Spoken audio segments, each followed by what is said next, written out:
We want to equip our kids with every possibility to be successful.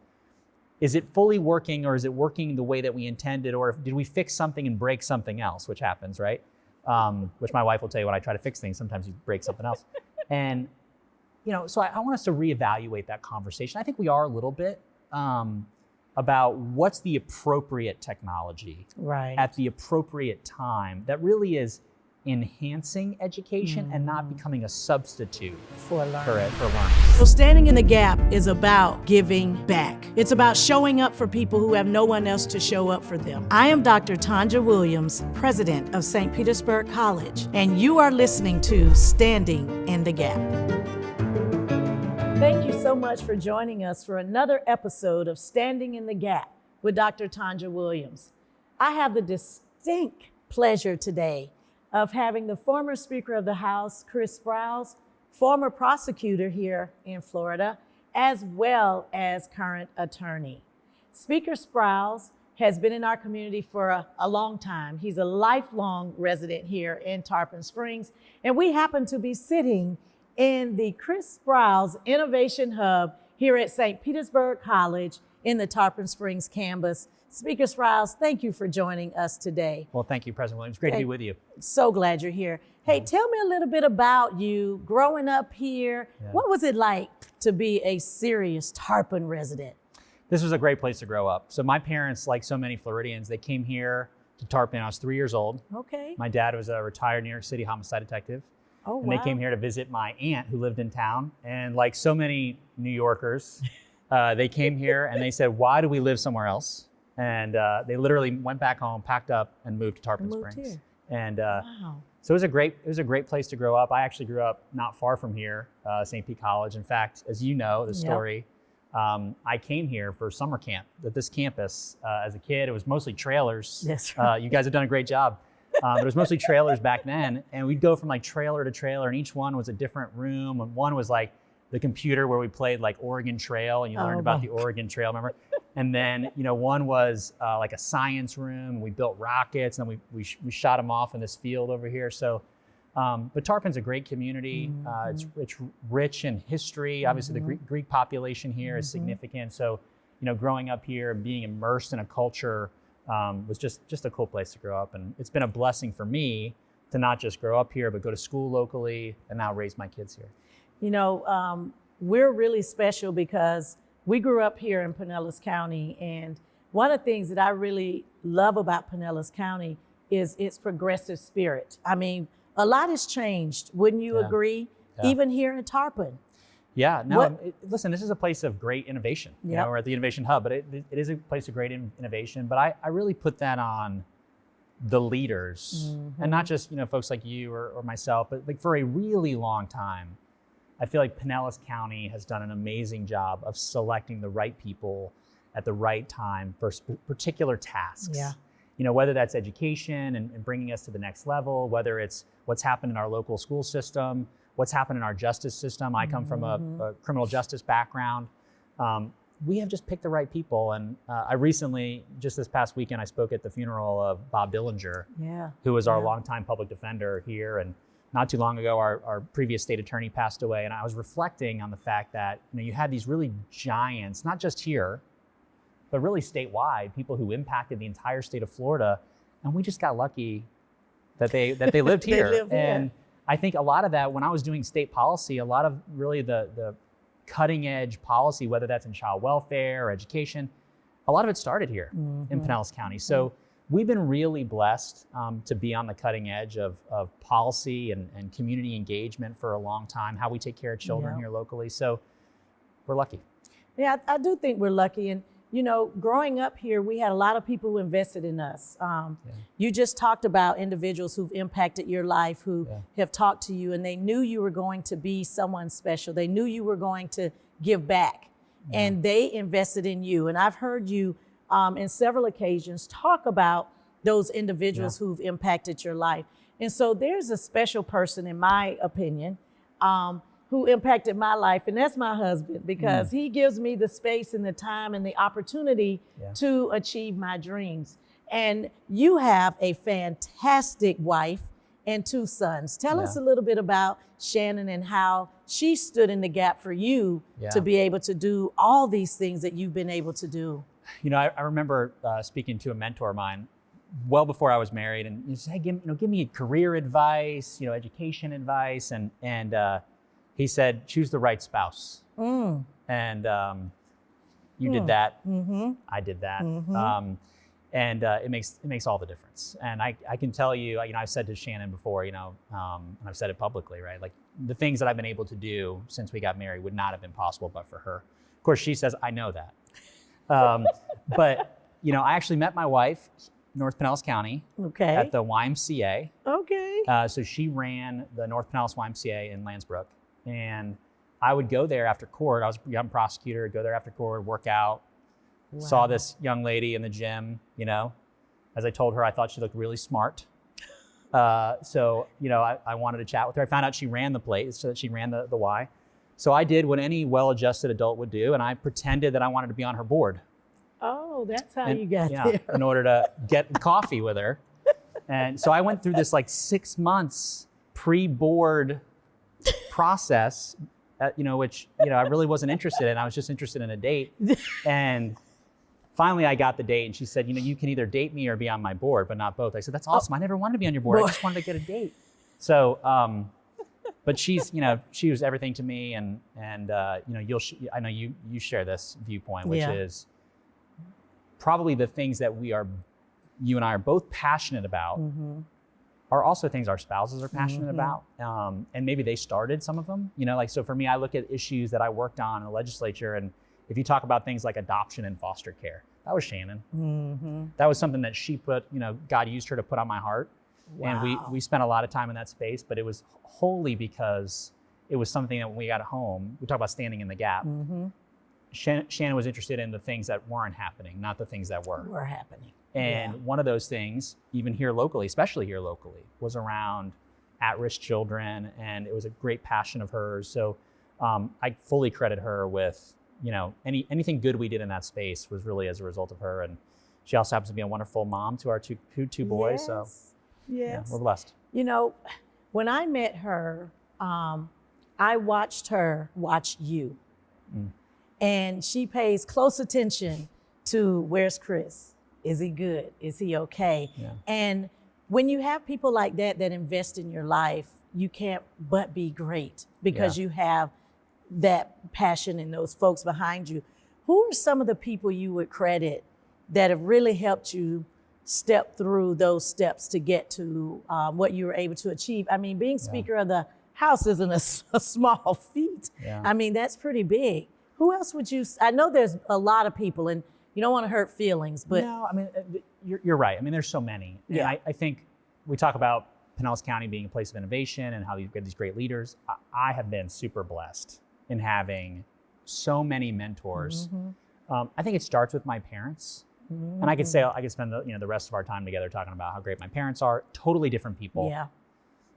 Both of whom, poured into me in different ways. My mom is just a very loving caregiver type figure. And then my dad, who really developed my passion for government, criminal justice. Wow. He's a fighter by nature, homicide cop from the Bronx. I mean, that's his. Most definitely. So, I got that from him. But what really impressed me about them, looking back now as a parent myself, is their willingness to hand me off, so to speak, to other mentor figures who they thought would be great for my personal development. And it was in different ways. But as a parent, you think to yourself, we all have a little bit of we're sensitive, we have a little bit of an ego. You got to sort of get over the idea that, hey, some other adult might be better to equip my child for that one thing than maybe I could. Or maybe they're more likely to listen to that person because they're not your parent. And now as an adult, I find myself sort of trying to scout out, who are those adults in my own kids' lives that I can borrow. So I think my parents deserve a lot of the credit, but I go from there to school. I had a lot of great teachers who were wonderful and pouring into me. I went to work as a state attorney for Bernie McCabe, our state attorney here in Pinellas County, who was a great mentor figure. So I was blessed with so many. It'd be hard to count, but I will say to you that each one impacted me in different ways. I was blessed when I was in the position that I was in for a couple of years, and I'm sure you've done this, to be able to let them know that. Yeah. Hey, but for you, letting me know. And really the only thing that a mentor, I think, really wants is to know that they had an impact, that the time that they spent with you mattered.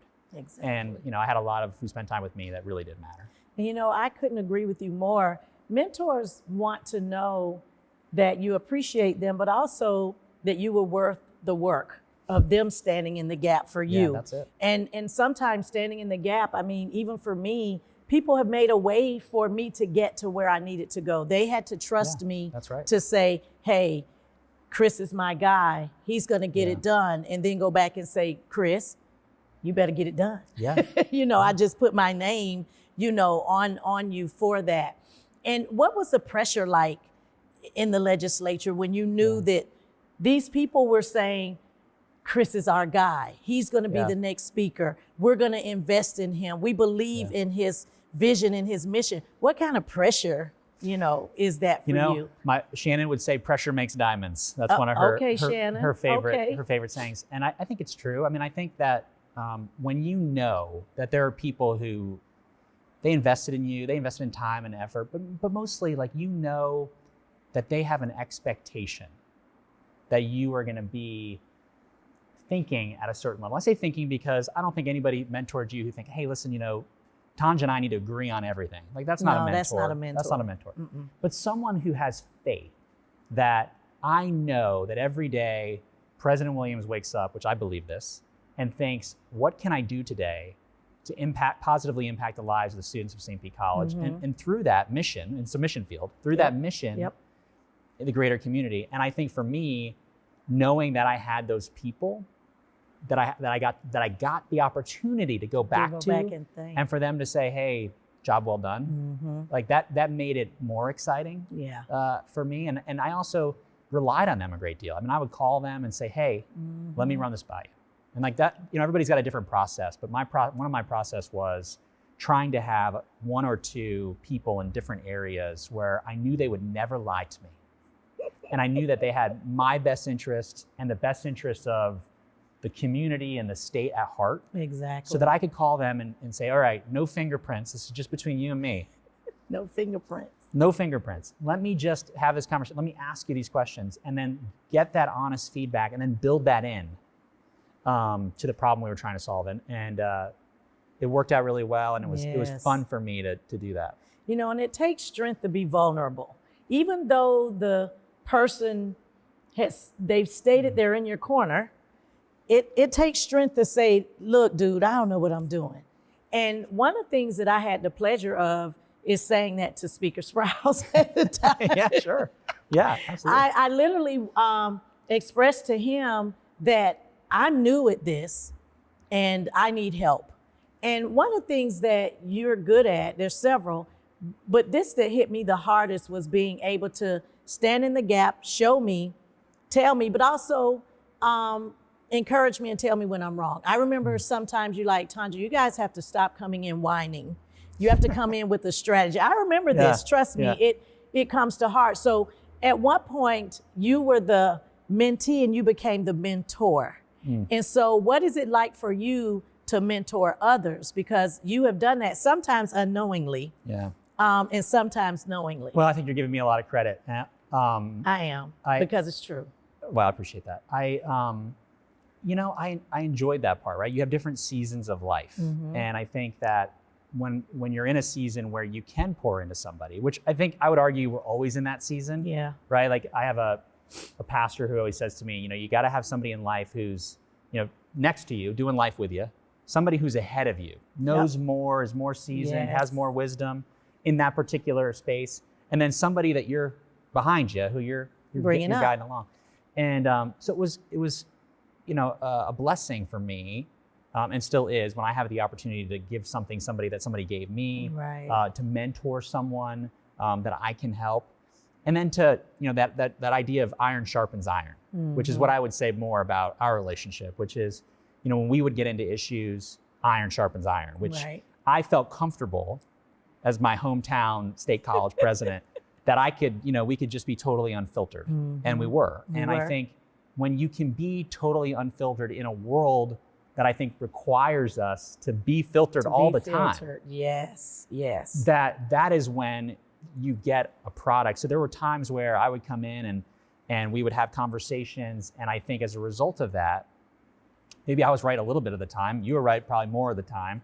But whatever came out of that was a better product for the people that we had a shared passion. And I think when people realize that you have a shared passion for the same people, you sort of forgive each other for like the different paths in which you get there, because we know that it's the mission that matters. And I always had a great time working with you for that reason, because I knew that we're trying to get to the same place, which is helping folks have different opportunities in life.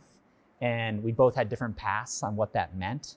And iron sharpens iron. And I hope and I believe that as a result of that, we got to a better place. I totally agree. And when I think about iron sharpening iron, I look at how we're both passionate about Pinellas County and what's needed here for our children and for our families. And at SPC, we've been focusing on better jobs, better lives. And that is all about everything we do must produce better jobs for our students to have better lives. That's our new strategic plan. That's our new focus. That's our new push. So there's two things that you have shared total passion about, that at least from my view. I'll start with the first one, and that's Red, White, and Blue. It's a podcast that you did for about 2 to 3 years on our children need to learn how to read. People need to know how to read. And so the Red, White, and Blue wasn't R-E-D, white and blue. It was R-E-A-D, white and blue. So I've had a chance to listen to the podcast. Where did that come from? And what was the passion behind the purpose that got you really saying, this is really what I want to do, to stand in the gap and make sure that we do not produce individuals who are illiterate, can't read? I developed a great passion for reading myself. So it really started where, obviously from an education standpoint, when I got to the legislature, I learned some pretty alarming things. And that was, for example, 88% of third graders who are not reading on grade level weren't graduating from our local high schools. And I remember one day sitting there sort of dwelling on that statistic and thinking to myself, so in third grade, I can know the likelihood of success, educational attainment of a child for the rest of their life based on whether or not they were reading on grade level. And, I also remember picking up the phone and calling one of our local leaders, Bob Colteri, our sheriff, and saying, hey, Bob, could you find out for me how many folks at our local county jail didn't graduate from high school? Because as a prosecutor, I knew, like, hey, on the booking form, when you get booked into the jail, like, those are questions. One of them is education level, whatever. It was around the same number. And, let's say it was 75%. Wow. And I'm not trying to draw the direct correlation between the two things, although I think that there's a lot of evidence that says, hey, if you don't read on grade level, the chances of, not just lack of educational attainment, but also other issues. Incarceration are there. Issues. And so that's where it started. And I think what helped was I had a personal, I love reading. And I would come in on the podcast, I would come in with my staff and say, oh my gosh, I just read this book this weekend. It's so good. Let's talk about it. And I think one day, they got sort of tired of that, to be honest. And they're like, listen, why don't we get you a podcast where you get to talk to the people who actually wrote these books? I really think it was just to get me out of their hair. And I'm like, wow, it's a great idea, And let's do it. So, it started where we started talking, doing the podcast really to interview authors who are writing books that I found interesting, but also used in standing in the gap, which was, hey, for example, I interviewed a guy, Todd Rose, who was a Harvard guy. Now he has a think tank called Populous. And his whole body of work was around workforce education. Wow. Was around, equipping people for the workforce. And his whole thesis was, hey, we do everything for the average person. He wrote this book called End of Average. You gave me that book. I did give it to you. See that? Good book. And, we do everything for the average person. Meanwhile, none of us are average. There literally is no such thing as an average person, right? There's statistical averages, but no average human being. And so we got to really tailor things to individuals like you're doing here, which is how can I give you a pathway to success? But in doing that podcast, we were having this bigger conversation around literacy. And I asked a question during a meeting about our literacy rates, which will surprise some Floridians to know that actually Florida, we're at the top in the country on 4th grade reading. We have been for a number of years. But even, so imagine this, you're top 5 in the nation, your state, top 5 in the nation in literacy and reading comprehension. And I asked the question, hey, how long is it gonna take for our children in Florida to get to 80-90% of our kids reading on grade level? Because right now we know kids entering 1st grade, like 60% of them are not reading on grade level. Our 3rd grade numbers are similar to what they were. So I said, how long is it gonna take to get to here? Based on current trends, 246 years. As somebody who is personally passionate about reading, who lives in this state, who's a policymaker, I can't live with 246 years. I just can't do it. I just can't do it. And I've yet to meet a person who thought that was okay. Even if you're in the top. So imagine we're in the top. Imagine what the rest of the country is dealing with.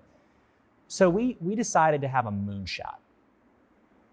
In the 1960s, John F. Kennedy says, by the end of the decade, we're going to put a man on the moon. Right. They actually had no idea how they were going to do that when he said it.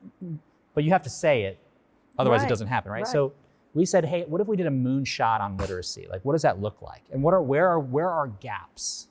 What are we doing well? What are we not doing well? And what we found was, hey, let's talk about the struggling readers for a second. Like the kids who are most likely to be in those statistics.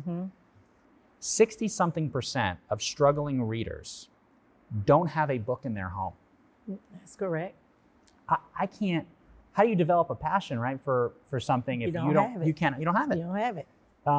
So we came up with the idea, and I said it in sort of my opening speech when I became speaker, of the New World's Reading Initiative. And the goal was to have the largest moonshot effort in America at tackling literacy. And the first thing was we need to put books in the hands of children who are struggling readers so they can develop their own home library and get that passion for literacy. For reading, yeah. If you're a kid and you ever got something in the mail with your name on it, you were super stoked, right? Like, if I ever got mail, I don't care what was in it. It had my name on, I was excited. These kids get a package in the mail once a month, decorated New World's Reading. They open it up, there's a book in there that is theirs to keep. So we knew that was part of the equation. We also knew that part of it was, I gotta get to mom and dad or a caregiver. That's a big part of it. Yeah. That's a big part. Because they're the ones reading the books with the kids, right? So, because we know if they're spending 20 minutes a day reading to the kid, they are exponentially more likely to read on grade level. So we wanted to have a program that not just was about the kids, but was also about the families and helping them and equipping them with teaching their children to learn to read. So I'm proud to tell you, as we sit here today, we built out the New World's Reading Initiative with recurring funding of over $50 million. It is the largest family-centric literacy program in the world. Amazing. There has been over 5 million books placed in the hands of Florida children, and over 320,000 kids have taken part in the program. So the moonshot is underway. And what's more, I'm gonna make this a little local if I can for a second, Tonjua. Okay. What's more is that we've had some struggles here in Pinellas County with some of our schools in the past. And we sent the team at the Lassinger Center for Learning at the University of Florida, who oversees New World's Reading. And those kids who were doing the New World's program, Doing great. They're doing great. They're doing great. They're doing great. And there doing exponentially better than the kids who were struggling readers and not doing the program. So we're on the right track. We're not to the moon yet. But we're going. But we're on our way. We're on our way. When you hear these numbers, for those who are in the audience, one of my speakers, Jessica Muroff, just said to me, 50% of our 3rd graders are not reading on reading level. Yeah. Speaker Sprowls just said 88% of them are not graduating from high school. And what I do know is in our county, there are 25,000 undereducated and underemployed individuals that may not be able to read. Yeah. And then when you really talk about the correlation, as much as we haven't really tied it all together, between the lack of being able to read and those who are incarcerated.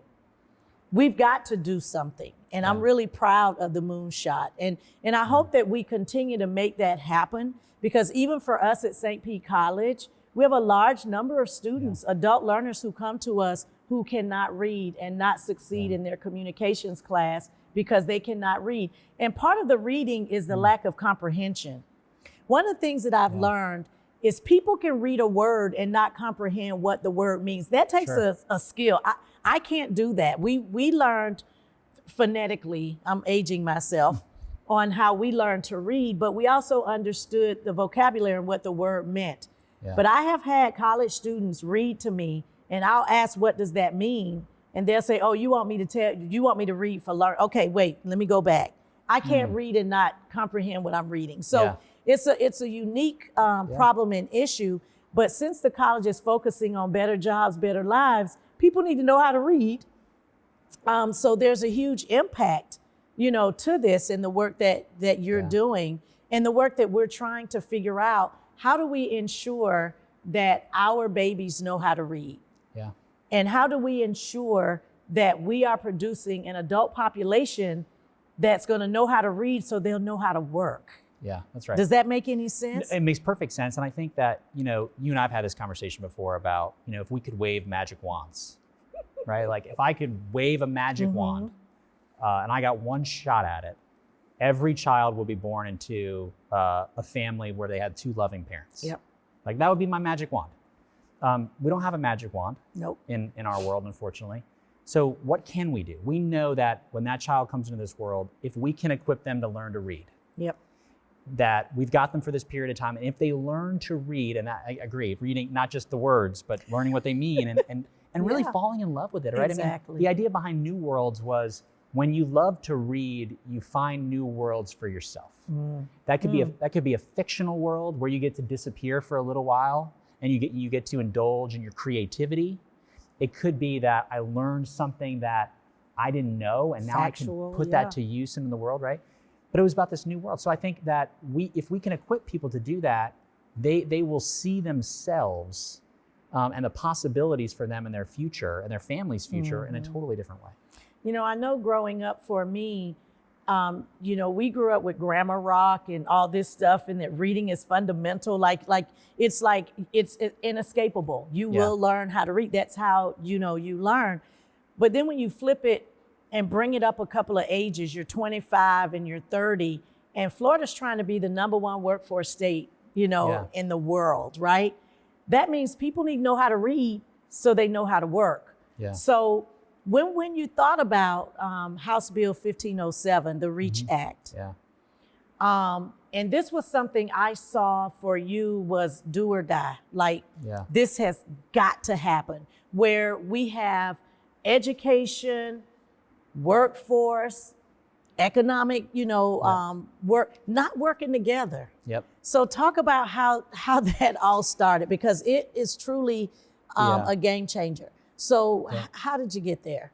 I think when I came to the legislature, when I came in as speaker, you talk about standing in the gap, right? I wanted to take a 30-year view of what the state's going to look like in 30 years. Okay. And you'll agree with this, right? Like whether it's in politics or government or what have you, it's hard to take a viewpoint that long because we're so worried about like the fire right now that we're trying to deal with. And I wanted to have a place where, we could say, hey, how do we invest in people's happiness, prosperity, et cetera? So we talked about learning to read. Now we talk about the REACH Act. Yep. For so long I saw politicians and folks talk about workforce development, all these kind of things, but we never really did anything. We would do apprenticeships here, there, which are great, but it wasn't sort of the large scale change. And because change is hard. And in order to have that, we needed everybody at the table.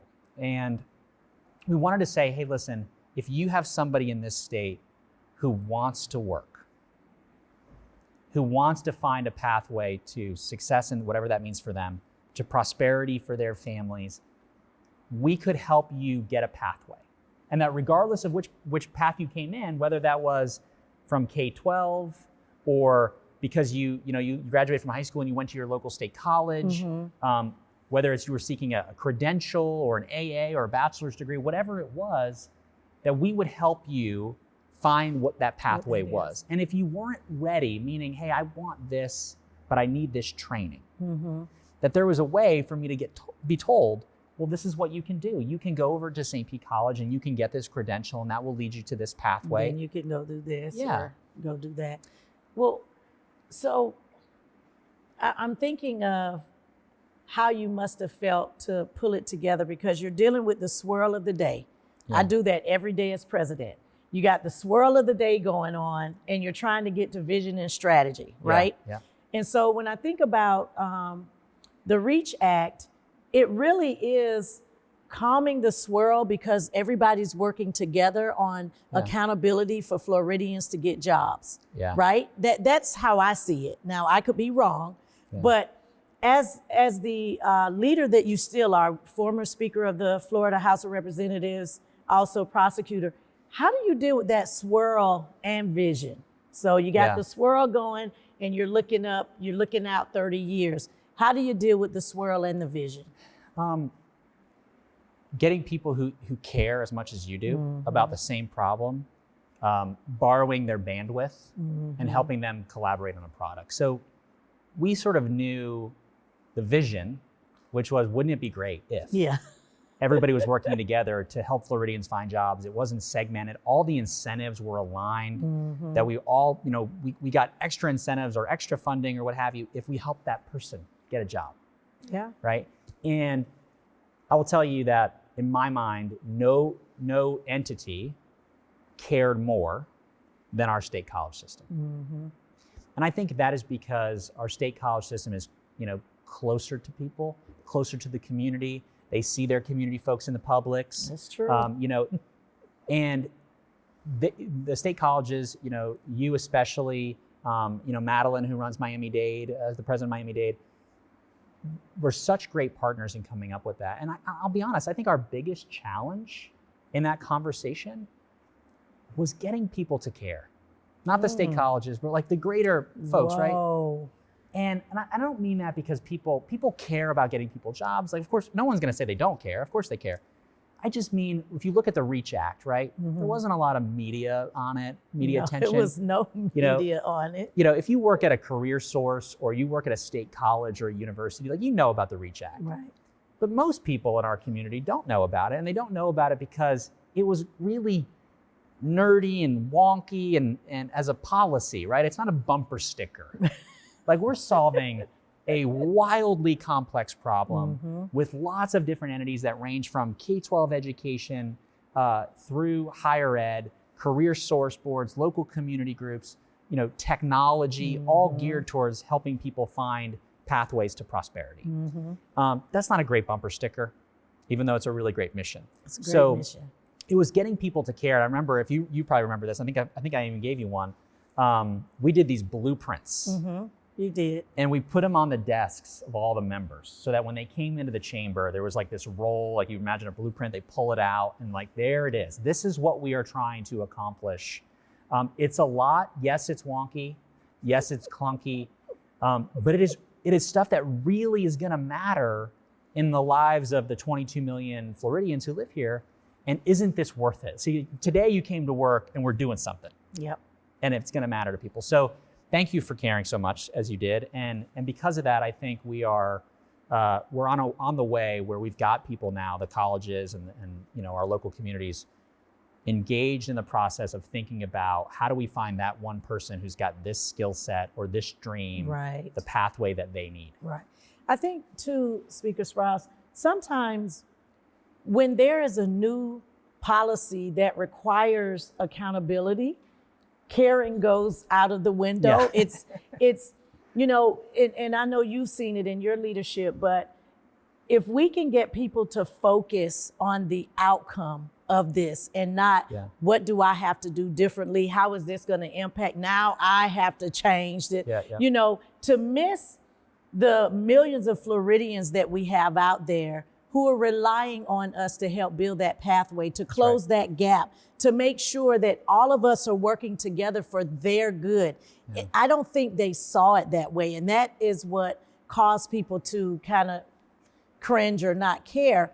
But where I grew up in Pinellas County, especially in a poverty zip code, we care that there's someone out there who cares enough to put policy in place to make sure I have a clear pathway from poverty to prosperity, and that opportunities are unlocked for me to take advantage of. And I think that sometimes we get in our own way for fear, for fear of change, for fear of, well, if the colleges are now aware of what's happening, in economic development or what's happening in career, so then they're gonna take something. It's a sense of loss. Yeah. And I think sometimes that stops progress for care. I think that's right. Yeah. I mean, I look, fear is a paralytic, right? I mean, it is. And I think when you start touching on those things, including not just policy, but money, start messing with money, people get really freaked out, right? Yeah. We started doing all of those things. And I'd be curious to ask you the question sort of behind the scenes, right? The state colleges, which you're of course a member of the president's organization. What was the backroom conversation that you all were having? Because I'll tell you what the perception on my end was, which was, we're all in. We get that this is hard, but we're all in. So there was a process though, I'm sure, to get to that point. So for the Council of Presidents, we realized that there was a big gap between us with is it DEO? Yeah, Department of Economic Affairs, which is now like the chamber, Commerce. Commerce, it's changed. But we knew that there was a gap between us and workforce. All of that was true. We didn't know how to close the gap. We knew that the gap was there. And so the REACH Act is helping us. I mean, we're actually in conversations now and talk where we were kind of on the outskirts and trying to understand what was going on. We're having opportunities of impact and to say, no, that's not how that works. No, this is what we're experiencing when we did not before. I think our biggest fear at the beginning was not understanding our role. Like, are we getting further in or are we going to be further out? Yeah. But we're further in. And the REACH Act clearly folded us right in as an equal partner to be able to contribute to it. Absolutely. I think one of the biggest fears was the money back guarantee. Of course, that was a big conversation for us. Like, we already don't have any money. Yeah. So, how do we do that? But to be able to orchestrate a structure and a strategy on how that would work is very helpful. But the conversations are different. The involvement is stronger. We can pick up the phone now and say, hey, we want to discuss this or that. I think for me personally, as president of St. Petersburg College, we've spent a lot of time working with our workforce partners and understanding what's happening. What's your moonshot? What's going on in 30 years? Where do we fit? What do we need to be doing? Some of those conversations were not being held. Yeah. And so it was like we were working by ourselves in our own lane and not us looking at the community like this. We were looking at it just this way. So what the REACH Act has done, it has allowed us to look at things together and build together instead of waiting to hear at Publix, oh, did you know they're doing? You're like, oh, no, did not. No, you won't have workers because we didn't know that was coming down the pike. We're not looking ahead. So we're, you guys didn't tell us, we didn't know, so it's not done. So that's been very, very helpful. Yeah. And I think it's also one of the things about goals, it's also pushed us in a different direction. So I remember being very passive as a group. Now we're all in as a group, strategic. I don't ever recall you passive, by the way. Well, not me personally, no, but I think that being visionaries for the system, 100%. That has caused us to come together in a way that we've not come together, but also work with our workforce partners in different ways and with the new system that's being built. So for us, it has been a game changer. Yeah. And so when you walk away from something like this and you've done that, you worked hard, You put in the effort. You were considerate in looking at all the pieces and inclusive. How does that make you feel to just kind of, there, it's done? Yeah. Like, what is that like? For me? Yeah. Well, can I mention before I get to that, the money back guarantee that you mentioned, share that with our audience a little bit? Yes.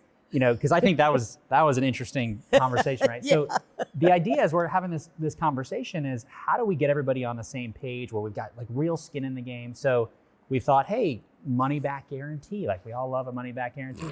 And so the idea was, hey, pick 3 credentials that if somebody comes to the college, that there are 3 credentials that, hey, if you do one of these 3 educational guarantee program, if you don't have a job in 6 months, right? That's right. You don't have a job in 6 months after you finish in that area, then you get your money back. And it's like, what? Like, government doesn't do that. Like, we don't give people their money back. Like, there's no cancellations, no return policy.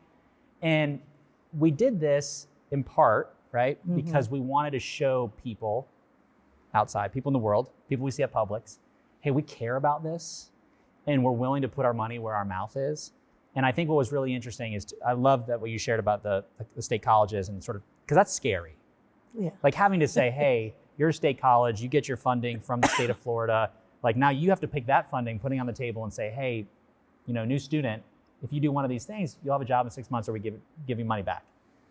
That's a hard thing to do. And I think part of that challenge, just like in anything else, was how do we rally together and all do something painful, all put our chips in the middle, so that we can get to the place that we want to get, right? Which is helping folks find prosperity. And so thank you for sharing that. I think it was really awesome. I think that one thing I found with the state college presence in that conversation, and then to get to your question about what do you see when it happens, is there was no ego in the room. There was no ego in the room, and I think that in every business, in every, certainly politics is maybe hyper ego, but there was no ego in the room. And I think because there was no ego in the room, I also think because this space wasn't fraught with lobbyists and money interests and other things that tend to complicate things, we were able really to take out a canvas and say, okay, if we were to just blow up everything and start over, and I'll tell you, somebody gave me, I kept saying that, we're just gonna blow it up, start over.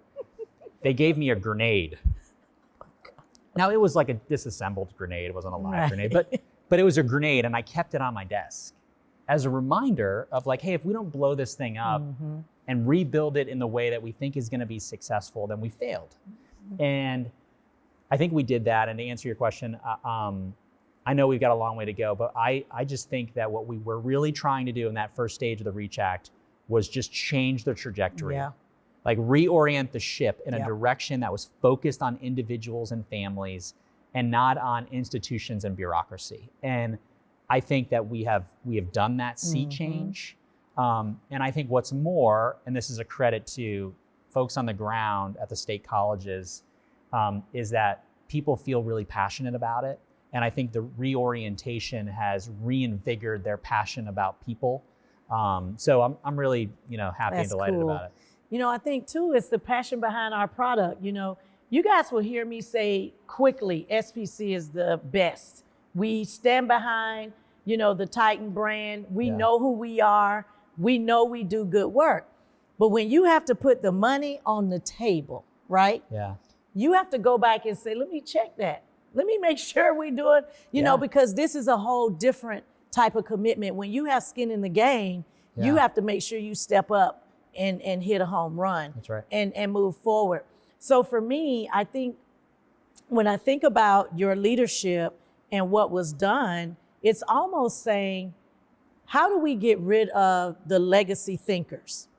The folks who keep thinking about, this is how we've always done it. Like this is, like you're changing my, I've never, who does that? Like, so we have in our state, in higher ed, we have a lot of legacy thinkers who won't touch the grenade, won't look at the grenade, dare not even talk about a grenade of blowing things up and doing it differently. But for us to move forward as a state, we got to have some grenades. Okay, when you talked about the grenade and thinking differently. Let's just blow things up. Knowing that in business and industry, and including education, we have a lot of legacy thinking. We have a lot of old school thinking that this is how it's been. This is what I experienced in my education. This is what I want everybody else to continue to experience. Sometimes education is the last to change. Yeah. And we're the ones who produce the new thinkers. We're the ones to produce innovative movements and creativity. How can we really look at how to change our thinking and how to do things differently? And second, where should we have more grenades? What areas do we need to really practice courage over comfort and change? Yeah, that's right. I think it's I always said that self-awareness is, one of the most underrated qualities, right? Because if you're constantly evaluating, like, am I right about that? I mean, I think I'm right, but maybe I should call somebody else who I think is going to disagree with me to like just test it out. I don't think we do a lot of that, right? Because we're so worried about being right. And don't get me wrong, I love being right. I'm sure you love being right. I mean, it's a sickness. But it's measure twice, cut once, right? So, hey, who's really good at this, and how do we figure out? Does it need a grenade? Does it just need a tweak? Does it need a different vision? Does it need to be housed somewhere differently? So if I look at things like, hey, where me personally, where I think, maybe requires some blowing up and rethinking it, I'll take an potentially unpopular one, which would be maybe the use of technology in K-12. I look at that and I say to myself, okay, if I rewind 10 years ago, maybe a little more, we were all about like, how do we flood the classroom? Everyone wanted to flood the classrooms with technology. And technology is awesome. Like, look, while AI super scares me and sometimes, like the amount of computing we can do, the amount of access to information that we can do, the amount that we can solve, just like in this hub, we can solve problems that are really complex in a short period of time. That's good for all of us. But in a K-12, when we're forming, particularly in that K-5, do we need to like dial back the clock a little bit and say to ourselves, hey, are we getting the critical thinking skills from our kids the same way that we would have maybe 10 or 15 years ago when we had less technology? Because you do become dependent. I remember, and this is just an anecdote, right? But like when I went to law school my first semester, I did everything on a laptop. Took all my notes on a laptop, all those things. And then I did okay, but it was like I didn't do as well as I wanted to do. And naturally I wanted someone to blame, so I blamed the laptop. It's the laptop's fault. And so I said, let's do better the next semester. And I got rid of it. And I was fully present during the class the whole time. Wow. Right? So everything became blue book, paper, pen. And I think that your brain just goes through different processes when you're writing something down or you're listening to it and you're being present. And I worry with our kids, we're not teaching them how to be present because it's so easy to escape into technology. So I don't want to go on a tangent there, but I think that we need to constantly be saying, hey, we tried this for good reason. Right. We want to equip our kids with every possibility to be successful. Is it fully working, or is it working the way that we intended, or did we fix something and break something else, which happens, right? Which my wife will tell you when I try to fix things, sometimes you break something else. And, so I want us to reevaluate that conversation. I think we are a little bit about what's the appropriate technology at the appropriate time that really is enhancing education and not becoming a substitute for learning. Yeah, you're spot on technology. And, I think about how many of us would drive, 2 hours back home to get our phones because we don't know our parents' phone number or someone else's phone number because we become so, dependent. Yeah. I think the other piece is somehow phones are getting into everybody's hands, no matter your economic status. Yeah. And somehow our children are coming out of the womb swiping. Like they just know just what to do. And what would happen if technology died worldwide for 30 minutes? How can you find your way to where you need to go How can you reach out to anyone to tell them you're okay? How can I'm just I mean it is to me it has really taken hold, and I'm not against technology, at all, but I do think that we need to equip our children, our youth, and our young adults with the tools that they need to survive without it. Can you survive without it? And I think that has to be somehow considered. And I'm gonna age myself, but growing up, the TV used to go off, the whole TV, like it was a white screen, like maybe midnight, I don't know, but they would play the, I think it was the national anthem. Yeah. And TV is off and you go to bed. And that's it. Technology has taken a place in our homes where some of us, the TV never goes off, and we are being entertained all day. So when I think about America and what we're trying to do, and I'm thinking about our communities and how we're trying to progress and create critical thinking and create new traditions, right? Yeah.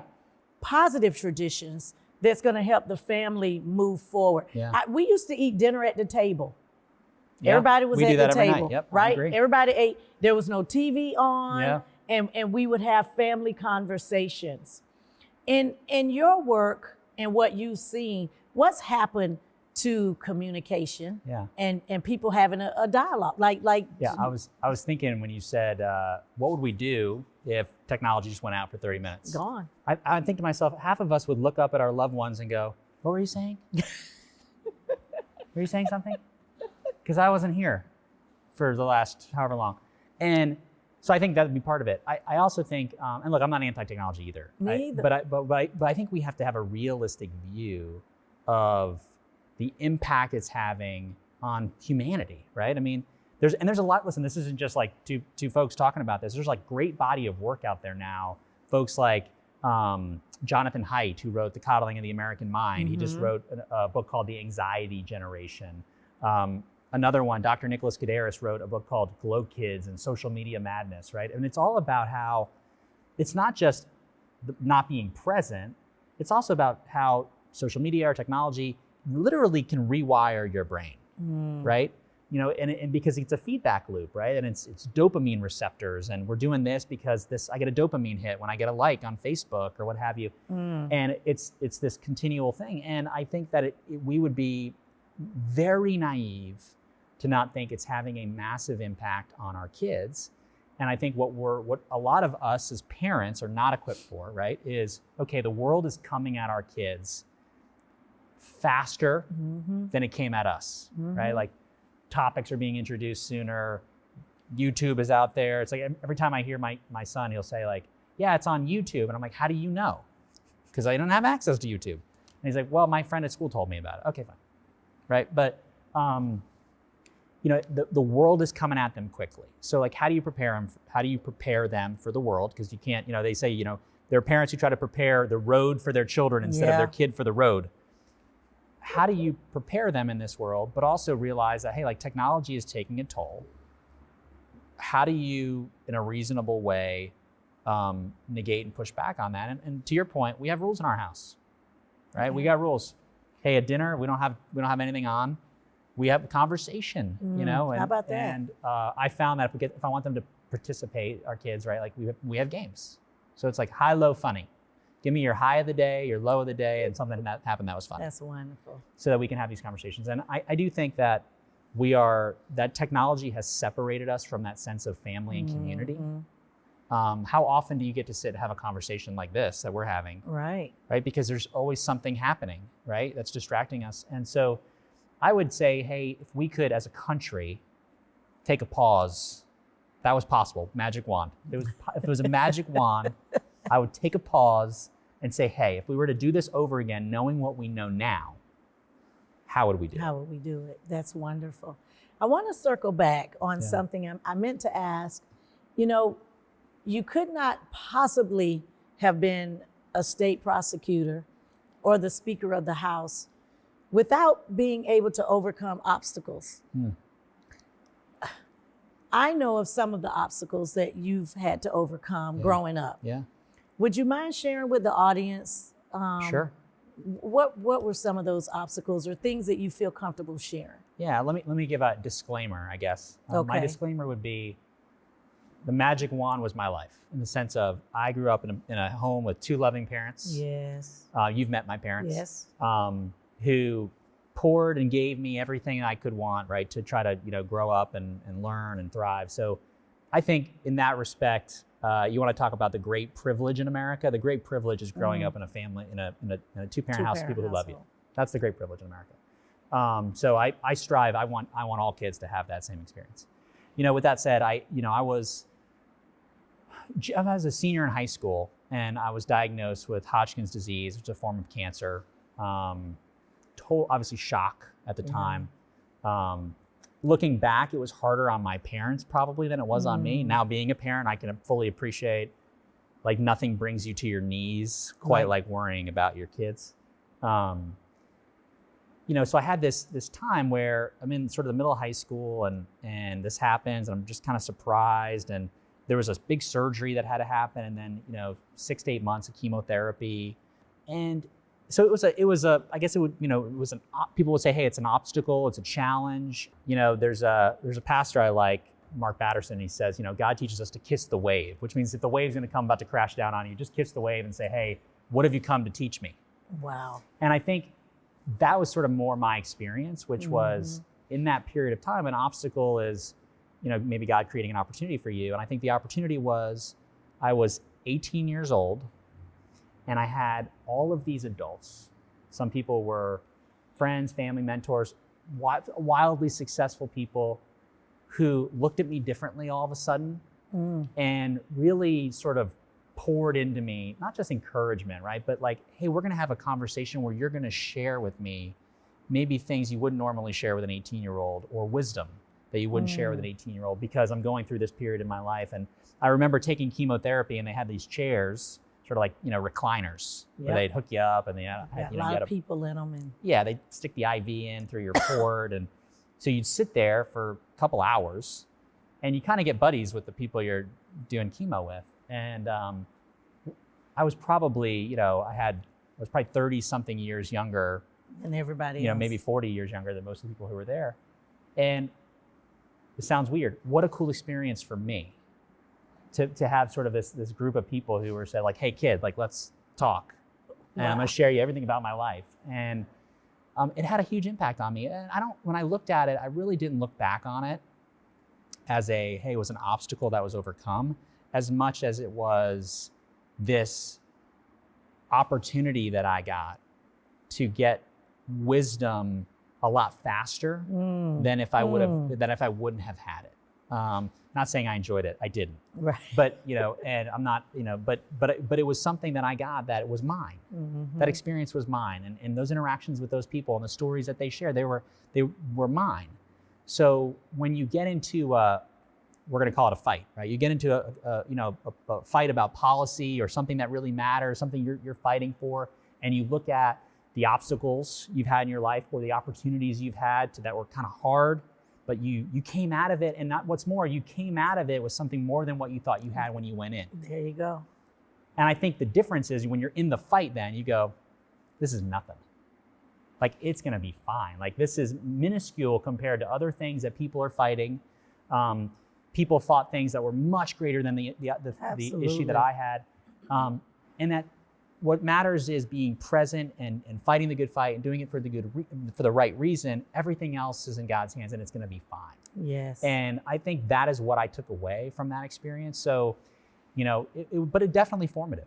It is so interesting for me, the challenges that I've had. I did not grow up in a 2-family parent home. And not taking the challenge as a crutch. Yeah. To not be able to meet your goals and what you want to do, but to learn from it. And I think that's what I'm hearing from you, is to say, yes, this has happened. This is real. Yeah. This is not going to define me. Yeah. It is going to make me stronger. I'm going to learn from this. That's right. I'm going to get out of this, but to have that tribe behind you, those folks who are in your corner to hold you up those days that you feel like, man, the day was, tough. My mom had cancer as well. And those are tough days. Yeah. Those are tough days.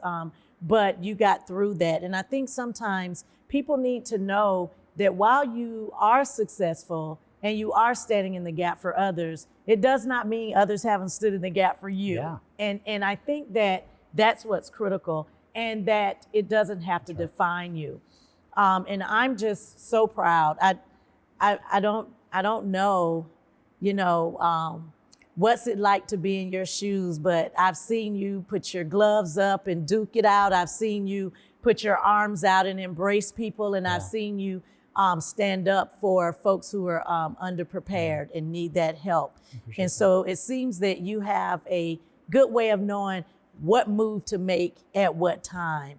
My last question, from 18 years old, actually moving here at 3 or so, making Pinellas County your home, the work you've done in the legislature, and we're sitting now in the Chris Sprowls Innovation Hub of St. Petersburg College here in Tarpon Springs. What a legacy.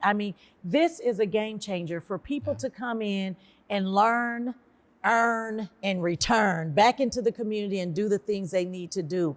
Tell me, what does that feel like? Did you ever think at 18 that you would have a center named after you in your honor for innovation and creativity? No, I didn't. At 18, I probably wanted to be more like Sam Waterston on Law and Order. Okay, all right. But look, I think the takeaway from me there is God has bigger plans for you than you can imagine. Mm-hmm. And I think that has been the story of your life, mm-hmm. and the story of mine, which is, you get up every day and you chop wood, right? And it's sort of boring for a while, but you're doing good work and you have a good mission, and eventually big things happen. Yeah. And the idea in our work is that they happen for the mission. And the mission is people. It could be kids learning to read, someone trying to find a job, trying to reconnect a disconnected parent in the lives of their child. Whatever it is, if you care about it, I think your heart is in the right place, mm-hmm. and you find the right collaborators, you can accomplish it. And God deserves all the credit for all the blessings in my life, and it's been just amazing to see the different things take place. Wonderful. And I just want to thank you so much for joining us today on Standing in the Gap. You continue to make a difference for a lot of people. And so I can't wait for what's next. It's going to come out and it's going to be big. And I'm so proud of you. Thank you for being here. Well, thank you so much for having me, and thanks for your friendship, Tonjua. Thank you. Yeah.